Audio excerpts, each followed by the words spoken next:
untuk memastikan Maman nengok ke belakang. Pas nengok ke belakang, astagfirullahaladzim, Maman teriak, lihat ke samping semuanya pocong semua.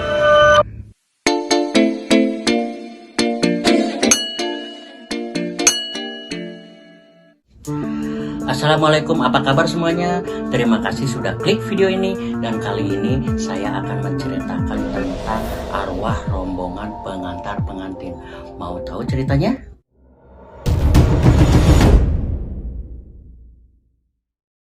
Kisah ini terjadi sekitar tahun 90-an.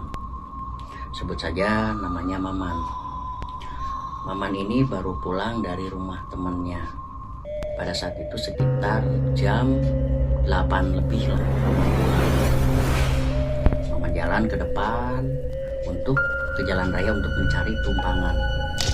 Singkat cerita, Maman sudah sampailah di jalan ini.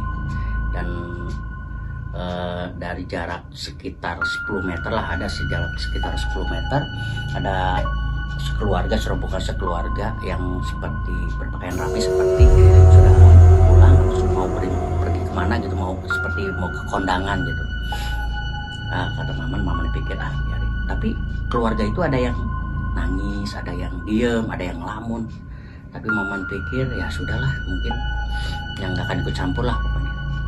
Tidak lama dari situ datanglah bis, stop sama Maman stop bis itu, dan Maman naik. Maman ingat pada saat itu segerombolan orang yang ada di dekat Maman itu tidak ada yang naik. Maman ingat banget. Maman naik ke bis, dan di dalam bis mungkin ada sekitar 12 orang, termasuk kondektur, sopir, dan penumpang. Mungkin adalah sekitar 12 orang. Ceritanya gini. Tapi Maman di situ ada kejanggalan, memikirkan ada kejanggalan di sini, ada keanehan. Kok para penumpang, sopir semuanya tidak ada yang ngobrol, tidak ada yang bicara, dan tatapannya semuanya kosong ke depan gitu, kayak yang pada lagi ngelamun, semua tatapan kosong semuanya ke depan. Maman pikir biasanya kalau di bis itu ramai lah, ada orang yang ngobrol apa gitu, biasanya seperti itu. Ini enggak, sunyi. Biasanya kondektur manggil penumpang untuk calon penumpang, dia enggak, diem aja dia. Pokoknya tatapannya semua ke depan. Nah, singkat cerita, Maman di situ terasa mungkin lelah ya, jadi ngantuk, istilah kata bahasa Sunda tunduh. Pokoknya ngalenyap lah, sare ngalenyap lah sagedeng gitu. Jadi ngantuk, dia mau tidur dulu sebentar gitu. Akhirnya Maman tertidur lah. Tapi itu pun hanya sekitar 1-2 menit, istilahnya ngalenyap pungkul lah bahasa Sunda mah gitu. Ketika bangun, kok bis mobil tuh kok kecil ya. Tadi saya naik bis, tapi kok ini mobil jadi kecil ya, jadi kayak ini elep. Kalau lihat ke depan ini elep, bukan bis lagi. Tapi perasaan saya pakai bis gitu. Itu pikir Maman. Saya tadi pakai bis, bukan pakai elep gitu. Tapi kok jadi pakai elep gitu. Terus Maman lihat ke penumpang yang lain, yang tadi, yang di depan, yang di belakang, yang di samping, tetap sama. Dia masih masih dengan pandangan yang ke depan gitu kan, dengan tatapan kosong. Terus ya pokoknya gitulah, aneh gitu. Terus Maman mau untuk memastikan, Maman nengok ke belakang. Pas nengok ke belakang, astagfirullahaladzim, Maman teriak, lihat ke samping semuanya pocong semua. Di situ Maman pingsan, dan Maman tidak ingat apa-apa lagi. Maman teringat ketika dibangunkan warga di pinggir trotoar. Di situ shock Maman, dan Maman bercerita sama warga kalau pada saat itu Maman sedang naik mobil bis, dan ternyata kronologinya dia ceritain, dia naik bis, tiba-tiba bisnya itu berubah jadi elep, dan tiba-tiba di situ Maman gak ingat lagi apa-apa. Ada yang ingat Maman di situ, di elep itu banyak pocong. Warga paham di situ. Ada salah satu warga yang tahu di situ bahwa kalau di itu adalah emang sering terjadi, orang ngalamin seperti itu. Jadi gini, itu adalah arwah-arwah rombongan pengantar pengantin. Jadi pada saat itu ada rombongan pengantin mencarter helm di perjalanan yang Maman itu stop bis di situ, yang tempat itu Maman kecelakaannya itu terjadi di situ, dan semuanya tidak ada yang selamat. Singkat cerita, sampailah Maman di rumah diantarkan warga tadi. Dan setelah Maman mandi, makan, lalu Maman bercerita sama orang tuanya.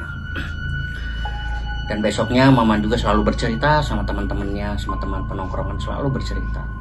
Urang kamari manggihan panggil jeung arwah penasaran.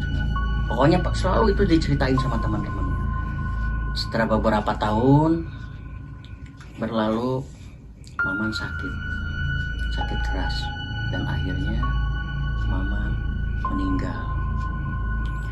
Meninggalnya Maman itu sekitar pukul setelah Isya, mungkin sekitar antara pukul 7 sampai pukul 8 lah gitu. Teman-temannya belum ada yang tahu kalau Maman sudah meninggal. Ini ada temannya, sahabatnya Maman, mainlah ke rumah, sebutlah namanya